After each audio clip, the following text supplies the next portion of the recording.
नमस्कार, मैं हूं राज ठाकुर आपके साथ। बुलेटिन की शुरुआत कर रहे हैं दगाबाज ड्रैगन की खबर के साथ। एलएसी पर चीन का बड़ा दुस्साहस, हिंसक झड़प में कर्नल सहित 20 जवान शहीद। भारतीय सेना ने जवानों की शहादत की पुष्टि की।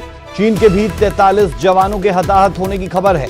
बता दें, गलवान घाटी में 15 जून को हुई हिंसक झड़प में यह सब कुछ हुआ। सोमवार को जहां मीटिंग हुई, वहीं खूनी संघर्ष भी हुआ। एलएसी पर चीन का यह बड़ा दुस्साहस कहा जाए तो गलत नहीं। हिंसक झड़प में कर्नल सहित 20 जवान शहीद हुए। भारतीय सेना ने जवानों की शहादत की पुष्टि की है। चीन के भी 43 जवानों के हताहत होने की खबर है।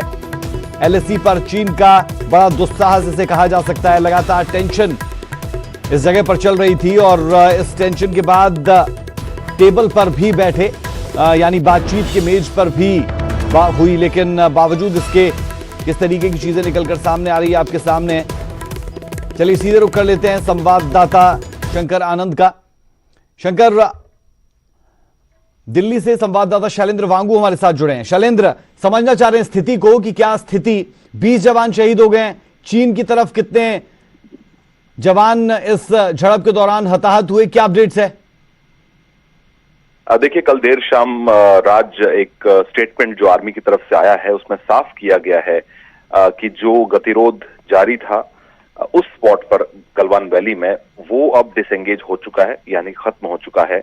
लेकिन इस पूरे प्रकरण में 20 जवान जो हैं भारत के, वो शहीद हो गए। और वहीं ये भी खबर आ रही है सूत्रों के हवाले से कि उस तरफ, यानी कि चीन की तरफ 40 से ज्यादा जवान या तो मारे गए हैं या जख्मी हुए हैं। हालांकि एक असेसमेंट है। लेकिन इसी बीच हमारे स्टेटमेंट में ये भी कहा गया है, भारतीय सेना के स्टेटमेंट में, कि 3 जो जवान हैं वो वहां पे वो शहीद हो गए थे, जिसमें कर्नल भी शामिल हैं। उसके अलावा 17 जवान थे, वो जख्मी रहे। और वहां के जो हालात हैं, वहां के जो एक्यूट जो क्लाइमेट वहां पर है, जो मौसम वहां पर है ठंडा, जिसके चलते उनकी वो जख्मी भी हुए थे, जिसके बाद उनकी वहां पे मौत हो गई। तो एक बहुत बड़ा नुकसान है और एक बहुत बड़ा सेटबैक है भारत और चीन के संबंधों के लिए।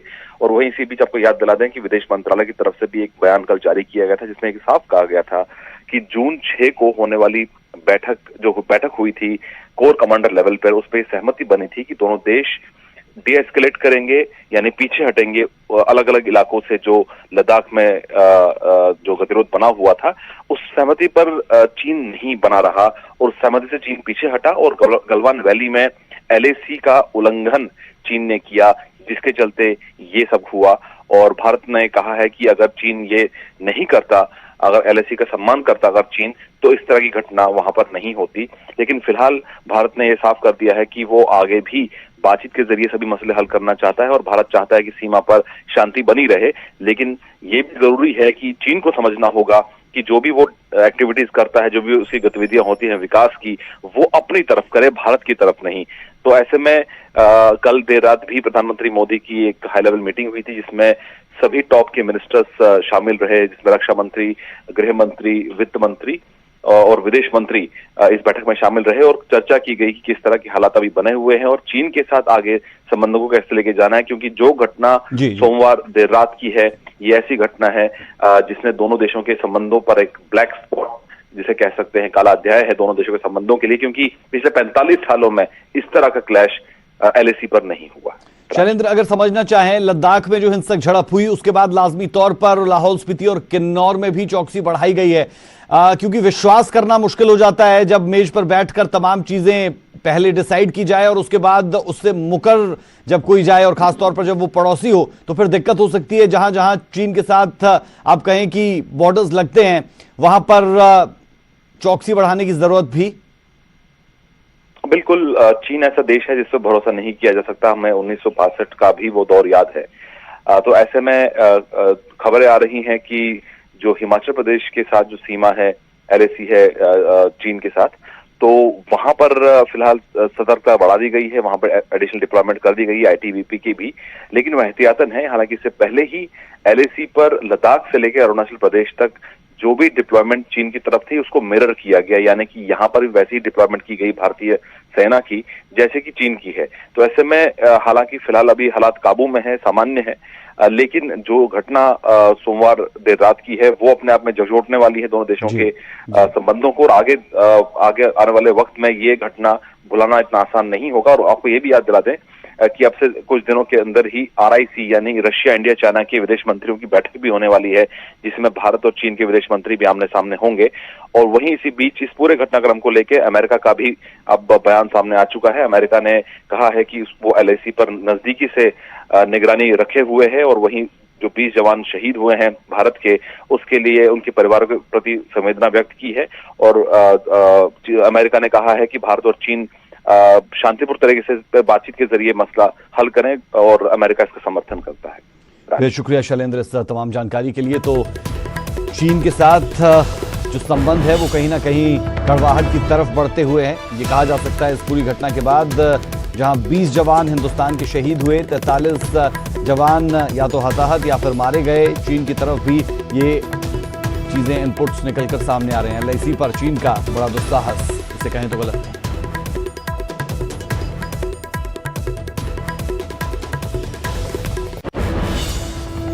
चीन से झड़प के बाद हरकत में केंद्र सरकार। प्रधानमंत्री नरेंद्र मोदी ने पूरे हालात की समीक्षा की है। पीएम ने गृह मंत्री और रक्षा मंत्री से भी इस बाबत चर्चा की।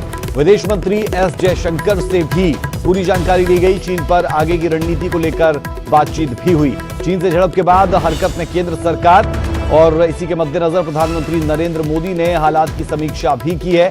और इस दौरान पीएम ने न सिर्फ गृह मंत्री बल्कि रक्षा मंत्री के साथ भी इस पर चर्चा की। और साथ साथ ये भी आप सबके लिए जानना जरूरी कि विदेश मंत्री S जयशंकर से पूरी जानकारी इस बाबत ली गई है। चीन पर आगे की रणनीति को लेकर भी यहां बात हुई है, और बात करना जरूरी भी, क्योंकि हिंदुस्तान के 20 जवान शहीद हुए हैं।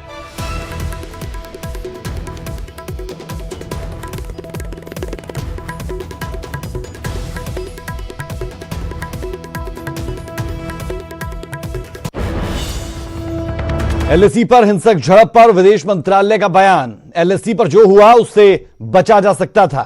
मिनिस्ट्री ऑफ एक्सटर्नल अफेयर की तरफ से यह बयान दिया गया। अपनी बात पर अगर चीन रहता तो ऐसी नौबत कतई ना आती। 6 जून को हुई कमांडर स्तर की बैठक में सहमति बनी थी। चीन ने उल्लंघन कर एक तरफा बदलाव की कोशिश की। हिंसक झड़प से दोनों देशों को नुकसान उठाना पड़ा। बातचीत के जरिए विवाद के हल की कोशिशें जारी है। तो ये मिनिस्ट्री ऑफ एक्सटर्नल अफेयर की तरफ से बयान ऐसे वक्त में आया जब हिंदुस्तान के 20 के करीब जवान शहीद हुए हैं।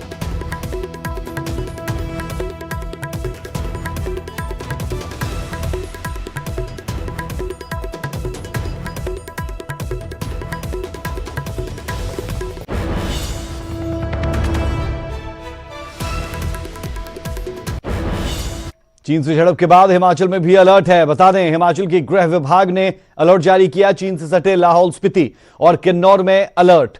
चीन की सीमा से सटे इलाकों में मुस्तैदी बढ़ाई गई है। नागरिकों की सुरक्षा सुनिश्चित करने के निर्देश इस दौरान दिए गए हैं। जी हां, बड़ी खबर हम आपको बता दें, हिमाचल प्रदेश में भी चौकसी बढ़ा दी गई है। कारण साफ है, जो कुछ हो रहा है और खासतौर पर चीन के साथ, उसके बाद यहां से आगे बहुत सतर्कता के साथ बढ़ने की तरफ हिंदुस्तान। और चीन से झड़प के बाद हिमाचल में अलर्ट जारी। चीन की सीमा से सटे इलाकों में मुस्तैदी बढ़ा दी गई है। नागरिकों की सुरक्षा सुनिश्चित करने के निर्देश दिए गए हैं। लाहौल स्पीति और किन्नौर में अलर्ट।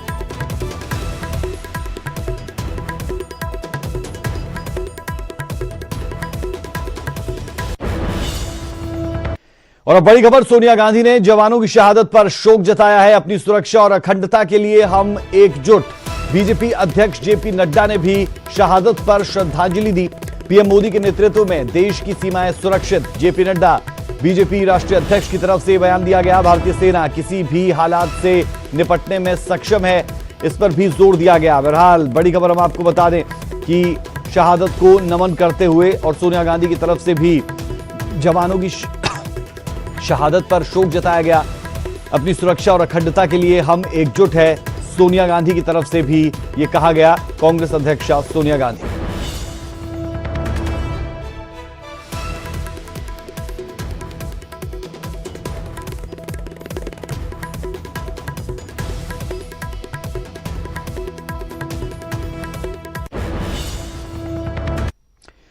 चलिए अब रुक करते हैं कोरोना के कहर का, जहां पर हरियाणा में कोरोना की जबरदस्त मार देखने को मिल रही है। 18 और लोगों की मौत हुई। 550 नए केस प्रदेश में सामने आए हैं। अब तक 118 लोगों की कुल मौत हो चुकी है।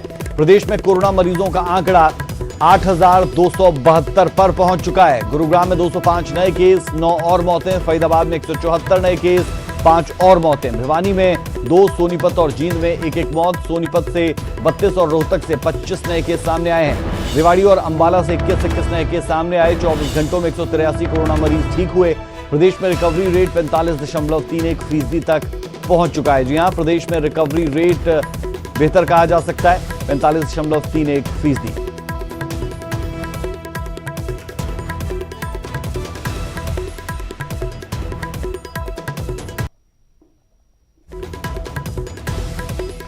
चलिए आपको आंकड़ों के जरिए भी एक बार बता देते हैं कि हरियाणा में क्या कुछ चल रहा है, गुरुग्राम में क्या स्थिति है, कितने मरीज यहां पर कोरोना पॉजिटिव है। 8,000 के पार यह आंकड़ा हरियाणा के लिए पहुंचा है, जबकि गुरुग्राम में 3,682 पॉजिटिव केसेस और ठीक हुए जो लोग वो 1,915। 46 लोगों की मौत भी गुरुग्राम में हुई है। चलिए फरीदाबाद का आंकड़ा भी आपको दिखा देते हैं कि फरीदाबाद में क्या स्थिति। अपने दर्शकों को बता दें कि गुरुग्राम के साथ फरीदाबाद भी टेंशन बढ़ा रहा है और फरीदाबाद में 1,579 केसेस, 387 लोग ठीक भी हुए और 38 लोगों की मौत। आगे बढ़ेंगे और सोनीपत का जिक्र भी आपके साथ करना चाहेंगे। सोनीपत की स्थिति क्या है वो भी हम अपने दर्शकों को लगातार बता रहे हैं। दक्षिण हरियाणा का वो हिस्सा जहां पर परेशानियों का सबब जरूर बढ़ा है और सोनीपत की स्थिति आप देख सकते हैं कि सोनीपत में 631 केसेस, 236 लोग ठीक भी हो चुके हैं, जबकि 7 लोगों की मौत हुई है। इसके साथ साथ आप रोहतक की स्थिति भी जान सकते हैं। 346 पॉजिटिव केसेस, 138 ठीक हुए और 6 लोगों की मौत। आगे बढ़ेंगे, अंबाला का जिक्र यहां पर जरूर करना चाहेंगे। अंबाला की स्थिति क्या है वो भी आपको बताएंगे, लेकिन गुरुग्राम, फरीदाबाद, सोनीपत, रोहतक ये सबसे ज्यादा टेंशन बढ़ाते हुए आगे बढ़ रहे हैं। अंबाला का आंकड़ा आपको दिखाएंगे, अंबाला में क्या स्थिति है वो हम आपको बताएंगे। पानीपत, झज्जर, इन तमाम जगहों पर भी जो केसेस है वो बढ़े हैं।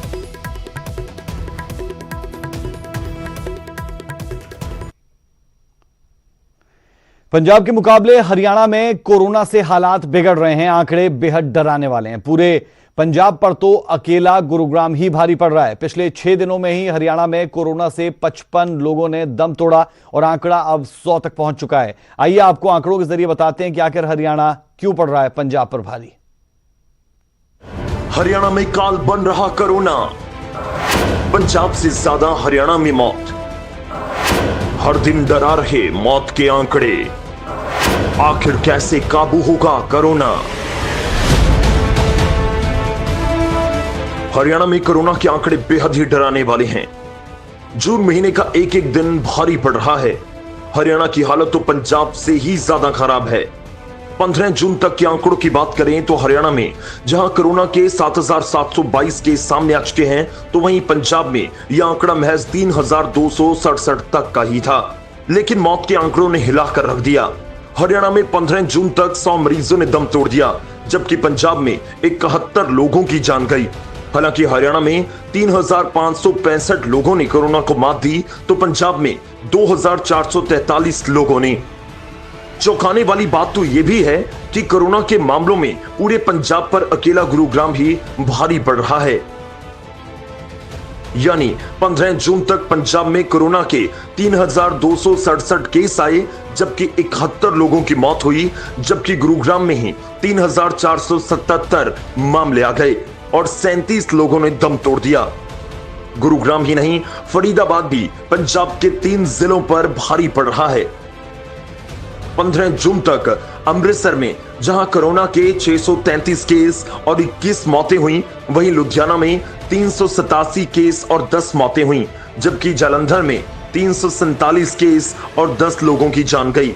इन 3 जिलों में 15 जून तक कोरोना के 1367 केस आए, जबकि 41 लोगों की जान गई। वहीं फरीदाबाद में ही केवल 1405 केस सामने आ चुके हैं, जबकि 33 मरीजों ने दम तोड़ दिया। कोरोना के आंकड़े बेहद ही डराने वाले हैं, खास तौर पर हरियाणा के लिए, जहां पंजाब से ज्यादा मौतें हुई हैं। 1 जून तक पंजाब में कोरोना से मरने वालों का आंकड़ा 44 तक था और हरियाणा में 21। लेकिन 15 जून तक पंजाब में जहां 71 लोगों की कुल मौत हुई, तो हरियाणा में मरने वालों का आंकड़ा 100 पर पहुंच गया। हरियाणा में दिन ब दिन मौत का आंकड़ा बढ़ रहा है। अब उन 5 जिलों पर नजर डालते हैं जो हरियाणा के जानलेवा हॉटस्पॉट बने हुए हैं। आंकड़े 15 जून तक के हैं। गुरुग्राम में जहां कोरोना के 3477 केस आए और 37 लोगों की मौत हुई, तो फरीदाबाद में 1405 केस और 33 लोगों की मौत हुई। सोनीपत में 599 केस, 6 मौत। रोहतक में 321 केस, 6 लोगों की मौत। पानीपत में 97 केस, 5 लोगों की मौत। यानी हरियाणा के इन 5 जिलों में ही कोरोना के 5899 केस आए, तो मौत का आंकड़ा 87 तक पहुंच गया। खास तौर पर हरियाणा के 2 जिलों में कोरोना काल बन रहा है और वो हैं गुरुग्राम और फरीदाबाद। 15 जून को हरियाणा में कोरोना से 12 लोगों ने दम तोड़ दिया। इनमें गुरुग्राम और फरीदाबाद में ही 11 मौतें शामिल हैं। 14 जून को 10 मौतें हुई। गुरुग्राम में ही 6 लोगों की जान चली गई। 13 जून को 8 लोगों की मौत हुई। गुरुग्राम में 6 जबकि फरीदाबाद में 2 मौतें शामिल हैं। 12 जून को 6 मौतें हुई। इनमें फरीदाबाद में ही 4 लोगों ने दम तोड़ दिया। 11 जून को 12 लोगों की मौत हुई। इनमें गुरुग्राम में 6 जबकि फरीदाबाद में 4 लोगों की मौत हुई। 10 जून को हरियाणा में 7 लोगों की मौत हुई। इनमें गुरुग्राम में 2 जबकि फरीदाबाद में 3 लोगों की मौत शामिल है।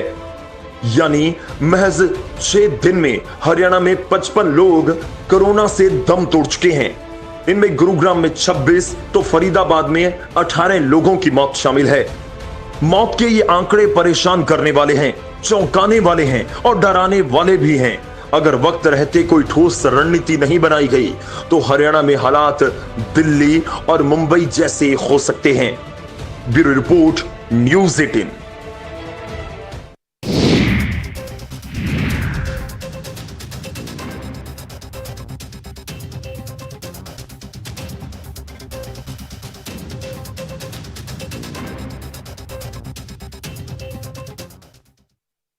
जब भी गोल्ड लोन का ख्याल आए तो मुथूट फाइनेंस का ही नाम आए। कॉल कीजिए 1-800-313-1212। कोरोना संकट पर आज भी जारी रहेगा मंथन। आज 15 राज्यों के साथ पीएम मोदी की बैठक होगी। कोरोना से ज्यादा प्रभावित राज्यों के साथ चर्चा होगी। दिल्ली और हरियाणा के सीएम भी बैठक में शामिल होंगे। कल पंजाब सहित 21 राज्यों से फीडबैक लिया गया था। कल पीएम ने कहा था, भारत में हालात बेहतर है, दुनिया की तुलना में भारत में कम मौतें हुई।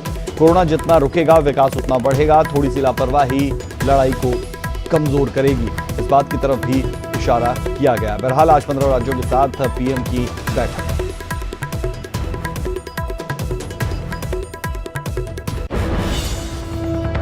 कोरोना पर पंजाब से जुड़ी 10 बड़ी बातें आपको बताते हैं। पंजाब में कोरोना से 24 घंटे में 9 मौतें हुई है। हॉटस्पॉट अमृतसर में 4 मरीजों की मौत हुई। अमृतसर में एक होमगार्ड जवान की भी जान गई। मलेरकोटला में पीआरटीसी के जवान जीएम की मौत हुई है। बता दें कि जालंधर में एक बुजुर्ग महिला ने दम तोड़ा। तरनतारन में भी एक बुजुर्ग की जान गई।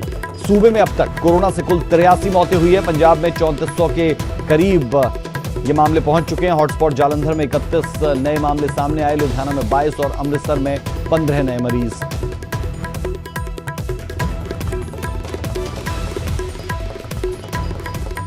लॉकडाउन के दौरान पंजाब छोड़कर अपने घर लौटे प्रवासी मजदूर अब वापसी कर रहे हैं, लेकिन मजदूरों की वापसी पंजाब में खतरे की घंटी बजा रही है। ऐसा हम इसलिए कह रहे हैं क्योंकि मोगा से जो तस्वीरें सामने आई वो कोरोना के जानलेवा वायरस को न्योता दे रही है। यकीन मानिए, तस्वीरें देखकर आप भी हैरान हो जाएंगे और सोचने को मजबूर हो जाएंगे कि क्या लोगों में कोरोना जैसी महामारी बीमारी का डर ही नहीं।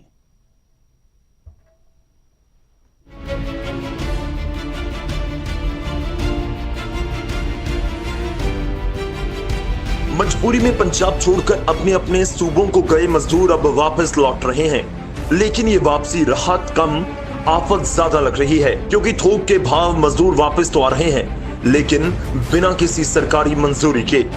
ना बिहार या यूपी सरकार को खबर है और ना ही पंजाब के हुक्मरान इस बात से वाकिफ हैं कि सूबे के किसान अपनी मर्जी के मुताबिक बसें भर भर कर मजदूरों को वापस ला रहे हैं ताकि धान की बिजाई में कोई दिक्कत ना हो। इसके लिए ना जरूरी नियमों का पालन हो रहा है और ना ही किसी को कोई टेस्ट, यानी कि मजदूर वापस तो आ रहे हैं लेकिन एक नए खतरे के तौर पर। पहले मंडी, गोविंदगढ़ और अब मोगा में पुलिस को नाके पर चेकिंग के दौरान ऐसी ही बसें मिली हैं जिनमें मजदूर भरे पड़े थे, वो भी बिना किसी इजाजत, बिना किसी मेडिकल चेकिंग। अकेले भागा पुराना और निहाल सिंह वाला में पुलिस ने 72 मजदूरों से भरी बस काबू की।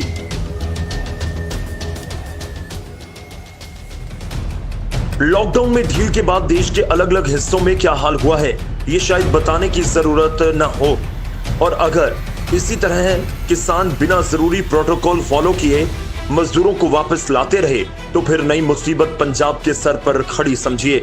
हालांकि अब तक जितने भी मजदूरों पर पुलिस की निगाह पड़ी उनकी तो स्क्रीनिंग ही हो पाई, पर पूरे सूबे का हाल क्या होगा ये सोचकर ही डर लगता है। ਜਿਹੜਾ ਤਾਂ ਜੀ ਨਿਹਾਲ ਸਿੰਘ ਵਾਲੇ ਅਸੀਂ FIR ਕੀਤੀ ਹੈਗੀ, FIR ਨੰਬਰ 83 ਸੈਕਸ਼ਨ 188 269 ਦੇ ਵਿੱਚ FIR ਰਜਿਸਟਰ ਕੀਤੀ ਗਈ ਆ। ਉਹ ਤਕਰੀਬਨ 20 ਜਾਣੇ ਸੀਗੇ ਜਿਹੜੇ ਬਿਹਾਰ ਦੇ ਜ਼ਿਲ੍ਹਾ ਦਰਭੰਗਾ ਤੋਂ ਆ ਰਹੇ ਸੀਗੇ, ਤੇ ਇਦਾਂ ਦੀ ਇੱਕ ਹੋਰ FIR ਮੋਗੇ ਜ਼ਿਲ੍ਹੇ ਦੇ ਵਿੱਚ ਥਾਣਾ ਬਾਘਾ ਪੁਰਾਣਾ ਵੀ ਰਜਿਸਟਰ ਕੀਤੀ ਗਈ। ਉਹਦੇ ਵਿੱਚ 56 ਜਾਣੇ ਸੀਗੇ ਜਿਨ੍ਹਾਂ ਨੇ ਇੱਥੇ ਮੋਗੇ ਜ਼ਿਲ੍ਹੇ ਵਿੱਚ ਆਉਣਾ ਸੀ। ਸਾਰੀ ਐਗਰੀਕਲਚਰਲ ਲੇਬਰ ਤੇ ਕਿਸਾਨ ਆਪਣੇ ਲੈਵਲ ਤੇ ਬੱਸਾਂ ਅਰੇਂਜ ਕਰਕੇ ਐਗਰੀਕਲਚਰਲ ਲੇਬਰ ਨੂੰ ਇੱਥੇ ਲਿਆਉਣ ਦੀ ਕੋਸ਼ਿਸ਼ ਕਰ ਰਿਹਾ ਕਿਉਂਕਿ ਸ਼ਾਰਟੇਜ ਚੱਲਦੀ ਪਈ ਹੈ, ਪੈਡੀ ਸੀਜ਼ਨ ਆਉਣ ਵਾਲਾ ਹੈ। ਤੇ ਉਹਦੇ ਚੱਲਦਿਆਂ ਫਿਰ ਜਿਹੜੀ ਲੇਬਰ ਬਿਹਾਰ ਤੋਂ ਬੱਸਾਂ ਭੇਜ ਕੇ ਮੰਗਵਾਈ ਜਾ ਰਹੀ ਹੈ, ਬਟ ਇਹਨਾਂ ਬੱਸ ਵਾਲਿਆਂ ਕੋਲ ਕੋਈ ਈ ਪਾਸਿਸ ਵਗੈਰਾ ਨਹੀਂ ਸੀਗੇ ਜੋ ਕਿ ਸਟੇਟ ਗਵਰਨਮੈਂਟ ਦੀਆਂ ਲੇਟੈਸਟ ਗਾਈਡਲਾਈਨਸ ਦੇ ਅਗੇਂਸਟ ਸੀਗੇ। ਉਹ ਵਾਇਲੇਸ਼ਨ ਸੀਗੀ, ਅਸੀਂ 188 ਦੇ ਤਹਿਤ ਉਹਨਾਂ ਤੇ ਕਾਰਵਾਈ ਕੀਤੀ। पंजाब में 10 जून से धान की रस्मी तौर पर बुआई शुरू हो चुकी है और ये बात पहले से तय थी कि मौजूदा हालात में किसानों के सामने मजदूरों की दिक्कत होगी, लेकिन वो इस दिक्कत को दूर करने के लिए इतना खतरनाक रास्ता चुनेंगे ये किसी ने सोचा नहीं था, क्योंकि सरकार तो लगातार दावे कर रही है कि अगर किसानों ने चाहा तो मजदूरों को जिस ढंग से उनके घर भेजा गया था उसी ढंग से वापस लाया जाएगा, पर जमीनी हकीकत तो कुछ और ही बयां करती है। मोगा से दीपक सिंगला, न्यूज़ 18।